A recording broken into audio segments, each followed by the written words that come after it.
ज्ञान the treasure में आपका स्वागत है और हम आपको बताएंगे कि क्या गोमांस की हत्या पर या गोमांस पर या गो हत्या पर प्रतिबंध लगाना समाधान है। देखिए, आप भोजन में भी धर्म को मिलाते हैं। आप हर चीज को बहुसंख्यक और अल्पसंख्यक की बहस में नहीं बदल सकते। यह कुछ लोग द्वारा खेला जाने वाला एक गैर जरूरी खेल है। गोमांस प्रतिबंध किसी धर्म के खिलाफ नहीं है। पहली चीज मैं ये कहूंगा कि प्रतिबंध को प्रतिबंधित कर दें। इस समस्या का जवाब प्रतिबंध नहीं है, शिक्षा है। पहली बात, भोजन के रूप में गोमांस खाना शरीर के लिए अच्छा ही नहीं है। दुनिया का हर देश, हर डॉक्टर आपको यही बताता है। पश्चिम देश में तमाम लोग गोमांस छोड़ रहे हैं और शाकाहार अपना रहे हैं। हम हजारों साल से शाकाहारी रहे हैं, अब हम गोमांस की ओर बढ़ रहे हैं। क्या हम उन सेहत की उन सभी समस्याओं से गुजरना चाहते हैं जिनसे वे गुजरे हैं? क्या हम अरबों रुपए अपने स्वास्थ्य के बिल पर खर्च करना चाहते हैं? क्या आप उस दिशा में जाना चाहते हैं? एफडीए मतलब US food and drug administration अपने नियमों में बदलाव ला रहा है, मगर हम उस ओर जाना चाहते हैं। यह निश्चित रूप से कोई अकलमंदी का काम नहीं है। गाय की हम पूजा क्यों करते हैं? हमारे देश में माना जाता है कि जिस पशु में भावनाएं हों, आपको उसे नहीं खाना चाहिए। एक गाय किसी इंसान की तरह आपसे प्यार करती है और आपके लिए आंसू बहा सकती है। यह सिर्फ गाय की बात नहीं है, मानवीय भावनाएं दिखाने वाले किसी भी पशु की बात है। क्या आप अपने कुत्ते को काट कर खा सकते हैं? हमारी एक ग्रामीण संस्कृति है जहां औद्योगिकीकरण से पहले 90% लोग खेती में शामिल थे। गाय सिर्फ एक पशु नहीं है, यह परिवार का हिस्सा होता है या परिवार का हिस्सा होती है। आप गाय का दूध पीते हैं, बच्चों को पिलाते हैं। बच्चों को सिखाया जाता है कि गाय दूसरी मां की तरह होती है। यह हमारी संस्कृति का हिस्सा है। तो जब आप गाय को काट कर खाते हैं तो भारतीय मानसिकता में यह सुरुचि की दृष्टि से असंभव है। फिर भी अगर कोई गोमांस खाता है तो मैं उसे वह खाने के नुकसानदायक नतीजों के बारे में समझा सकता हूं, मगर उसे ऐसा न करने के लिए कहना सरकार या मेरा काम नहीं है। अब भारत गोमांस का निर्यात कर रहा है, जो एक बड़ा कारोबार बनता जा रहा है। अगर आप देश के करीब 80% लोगों की भावनाओं को नजरअंदाज करते हुए लाखों गायों को मारते हैं और गोमांस का निर्यात करते हैं, तो ये लोगों को स्वीकार नहीं होगा। कानून नया है, गाय गाय के मांस का निषेध जो है, कानून नया है पर नियम पुराना है। महाराष्ट्र में गाय के मांस पर प्रतिबंध लगाने का विधान पहले से वहां था, बस राष्ट्रपति के अनुमोदन का इंतजार था। हमारे राष्ट्रपति पहले कांग्रेस में ही रहे हैं और अगर उन्हें लगता है कि यह सही है तो आप केंद्र सरकार के पीछे क्यों पड़े हैं? इसका क्या तुक है?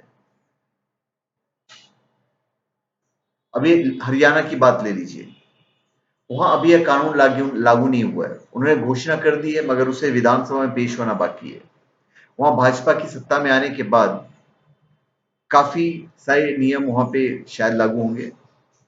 मैं इसलिए नहीं कह रहा हूं कि मैं उनका बचाव कर रहा हूं, मगर अब सरकार और प्रधानमंत्री देश के प्रतिनिधि हैं। उन्होंने एक शब्द भी नहीं कहा है कि वह एक खास धर्म के पैरोकार हैं। लेकिन यदि आप कुछ चीजों पर सवाल उठाते हैं, उन पर कीचड़ उछालते हुए राष्ट्र का निर्माण करने वाले मूलभूत संस्थानों को नुकसान पहुंचाने की कोशिश करते हैं, तो आप देश को कमजोर बना देंगे और उसे एक बनाना है, रिपब्लिक बना देंगे, रिपब्लिकन बना देंगे।